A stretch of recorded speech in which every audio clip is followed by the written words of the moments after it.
Bine ați venit sau revenit pe acest canal de YouTube. Numele meu este Andreea și în video de astăzi o să continuăm să facem corpul păpușii Belle.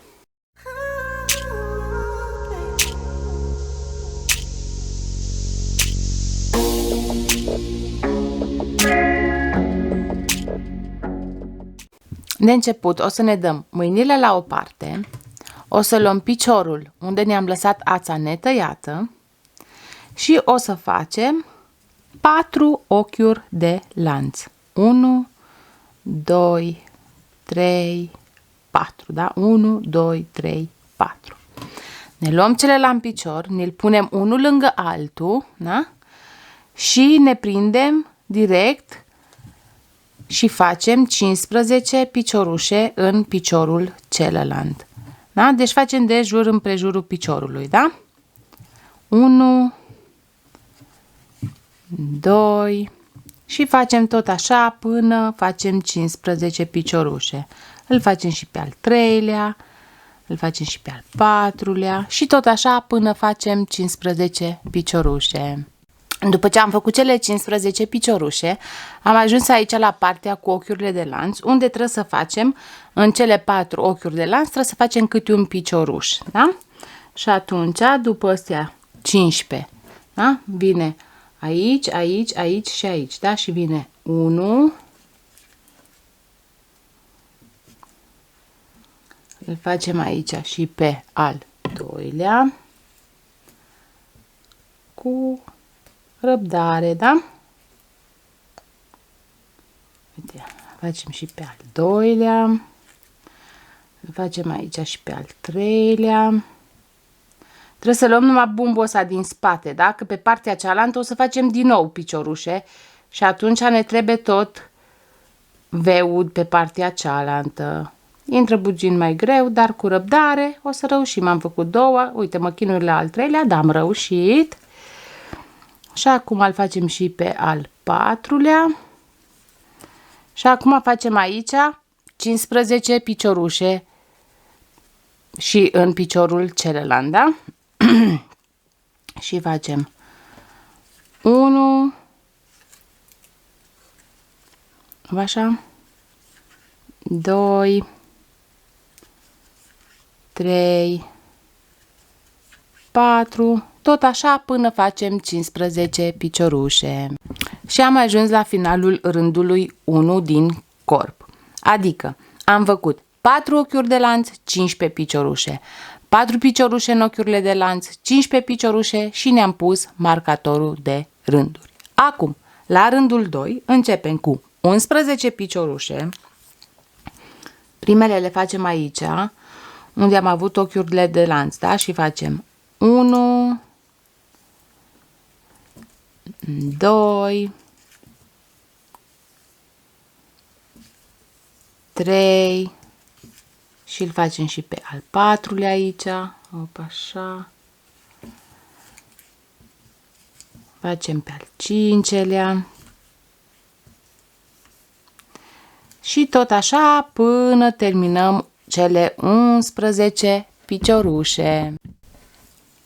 După ce am făcut cele 11 piciorușe, acum facem 2 înmulțiri, una după alta, deci vine o înmulțire și în ochiul următor facem a doua înmulțire. După ce facem aceste 2 înmulțiri, acum facem 18 piciorușe.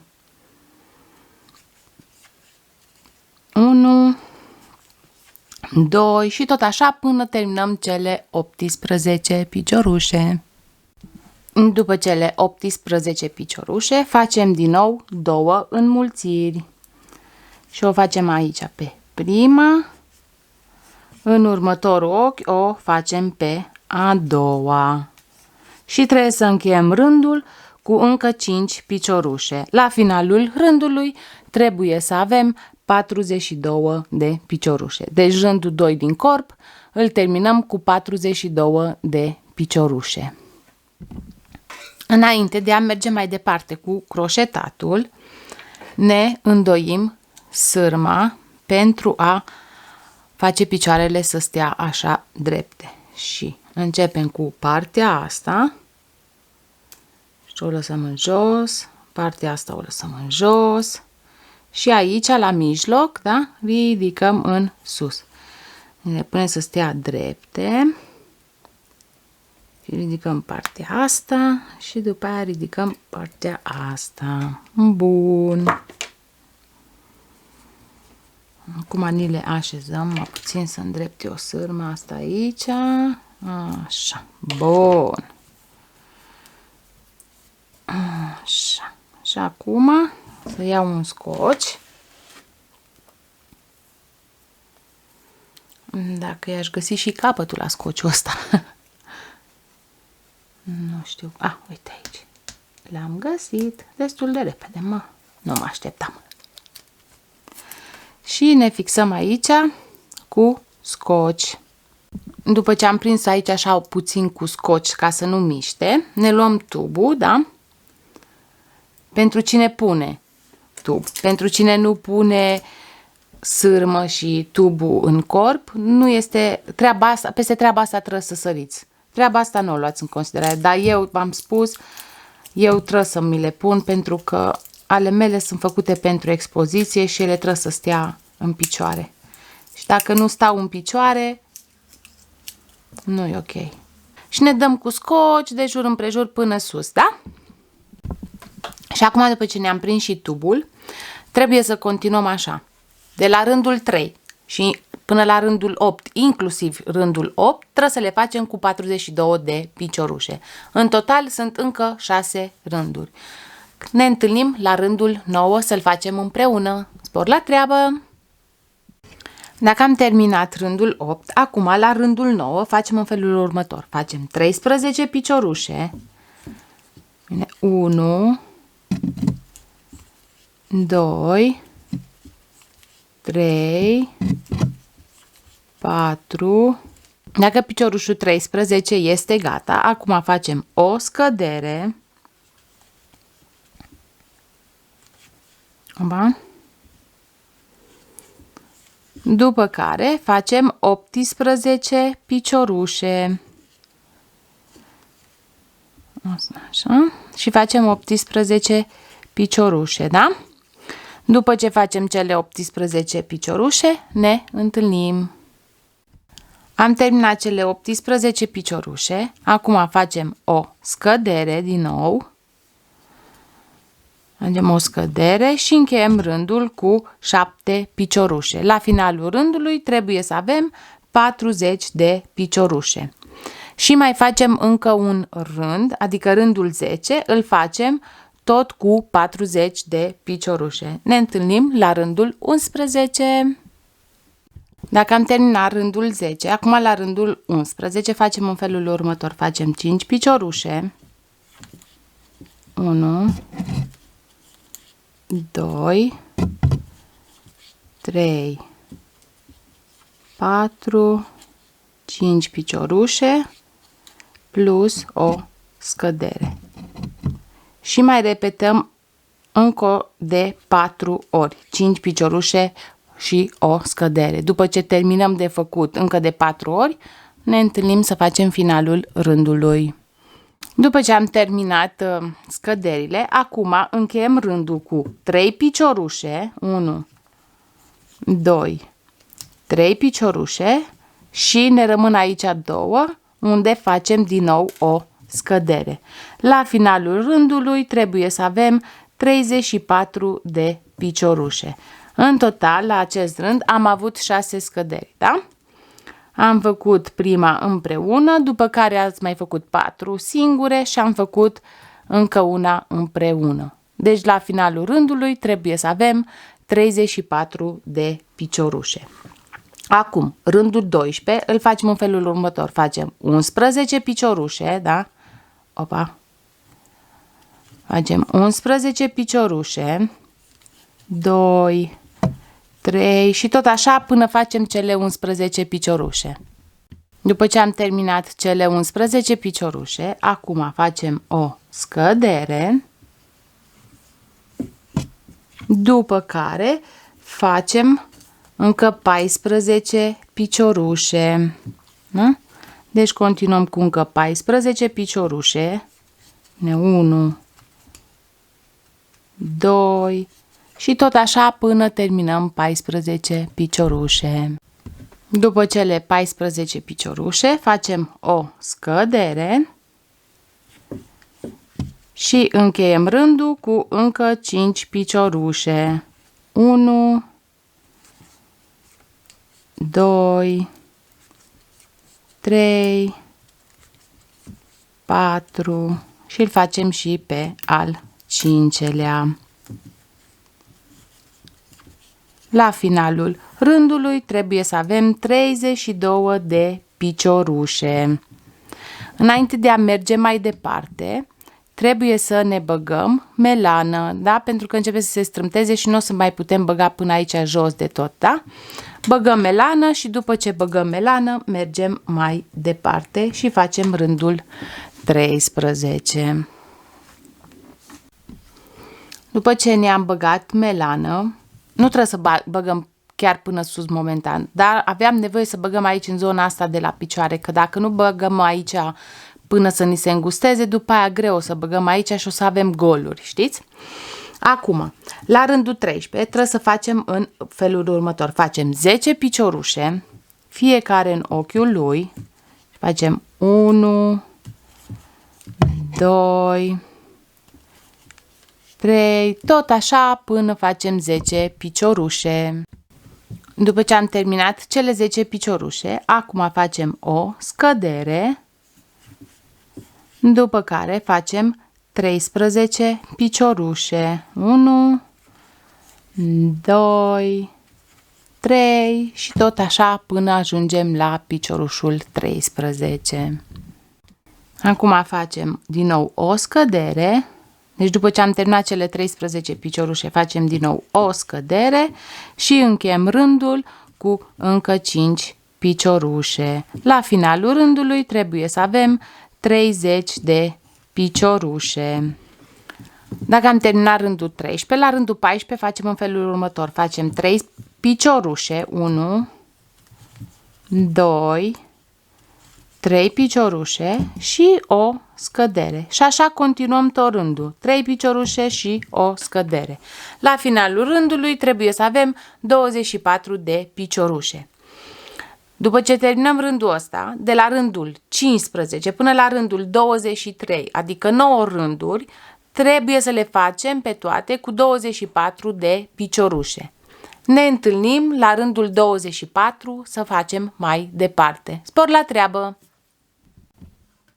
Dacă am terminat rândul 23, acum la rândul 24 facem astfel. Facem 3 piciorușe și vine 1, 2, 3 piciorușe și o înmulțire. Și tot așa facem până la finalul rândului. 3 piciorușe și o înmulțire, iar la finalul rândului trebuie să avem 30 de piciorușe. După care mai facem încă 2 rânduri. Rândul 25 și rândul 26 le facem tot cu 30 de piciorușe. Când ajungeți la ultimul picioruș de la rândul 26, îl faceți doar de jumătate, pentru că atunci o să trebuiască să schimbăm culoarea și o să punem culoarea pielii. Dacă am ajuns la finalul rândului 26, acum ne luăm culoarea pielii și încheiem ultimul picioruș cu culoarea pielii. Rândul 27 îl facem cu 4 piciorușe și o înmulțire. Da? Și vine un picioruș, 2 piciorușe, 3 piciorușe, 4 piciorușe și o înmulțire. Și tot așa facem tot rândul, cu 4 piciorușe și o înmulțire, iar la finalul rândului trebuie să avem 36 de piciorușe. Acum, la rândul 28 facem 15 piciorușe și vine 1, 2, 3, 4, 5 și tot așa până facem 15 piciorușe. După ce am făcut cele 15 piciorușe, venim cu brațul pe care îl așezăm frumos către partea din față, da? Cu bumbul ăsta, după care introducem croșeta în braț, luăm de aici și din față și din spate, da? Și introducem și în următorul ochi din corp și facem un picioruș scurt.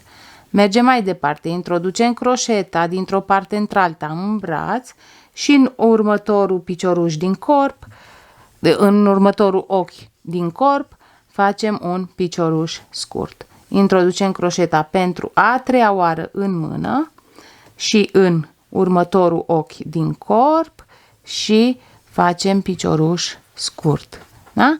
Am prins mâna cu 3 piciorușe scurte, da? Vedeți, e prinsă și de desubt. Băgăm croșeta din partea asta până în partea cealaltă și prindem amândouă părțile. După care facem din nou 15 piciorușe, dar să aveți grijă să nu lucrați în ochiul în care ați făcut deja, da? Mergeți la următorul și faceți din nou 15 piciorușe, după care prindem și cealaltă mână. Da? Suntem la al treilea și tot așa până ajungem la al 15-lea picioruș. După ce am făcut și celelalte 15 piciorușe, vedeți că aici ne rămân 3 piciorușe pe care trebuie să le lucrăm împreună cu mâna și introducem croșeta în primul picioruș de la mână. Stați să prindem toată partea, și partea din față și partea din spate. Așa. Ok, bun. Și acum intrăm în următorul ochi din corp și facem un picioruș scurt, după care ne ducem la al doilea picioruș din mână, cel din corp și facem din nou un picioruș scurt. Și vedeți, eu îmi trag și ața asta, croșetez și ața asta, să o ascund, să nu se destrame sau ceva. O ascundem. Și acum intrăm aici în ultimul din mână, da? Vedeți, aici ne-a rămas ăsta ultimul. Intrăm aici și să dăm marcatorul de rânduri jos și în ultimul ochi de la rândul ăsta facem și al treilea picioruș. Și am terminat rândul. Acum, la rândul 29, facem astfel, facem 4 piciorușe, bine, 1, dar să vă uitați să nu lucrați în același, da? Să nu uitați. Facem și pe al doilea, îl facem și pe al treilea și îl facem și pe al patrulea. După care facem o scădere. Și facem așa tot rândul. 4 piciorușe, o scădere, iar la finalul rândului trebuie să avem 30 de piciorușe. Ne vedem la finalul rândului. Acum, la rândul 30, facem în felul următor. Facem 3 piciorușe, bine, 1, 2, 3 piciorușe și o scădere. Și tot așa până la finalul rândului. 3 piciorușe și o scădere, iar la finalul rândului trebuie să avem 24 de piciorușe. Rândul 30 este gata. Înainte de a merge mai departe, la rândul 31, vreau să vă reamintesc să vă băgați melană în corp, da? Că o să se îngusteze și nu o să mai puteți. Dar, înainte de a face rândul 31, eu vreau să vă spun că aici, partea asta de sus, am modificat-o puțin față de celelalte două păpuși pe care le găsiți aici pe canal, adică păpușa Sofia și păpușa Elsa. Aici, rândul 31 trebuia normal să facem cu 2 piciorușe și o scădere, la finalul rândului trebuia să avem 18 piciorușe. Nu-l facem așa, îl facem tot rândul cu un picioruș, o scădere, un picioruș, o scădere, iar la finalul rândului trebuie să avem 16 piciorușe. Deci așa îl facem. Un picioruș, o scădere și tot așa până la finalul rândului, da? Un picioruș, o scădere, iar la finalul rândului 31 trebuie să avem 16 piciorușe. Acum, la rândul 32 trebuie să facem 8 scăderi.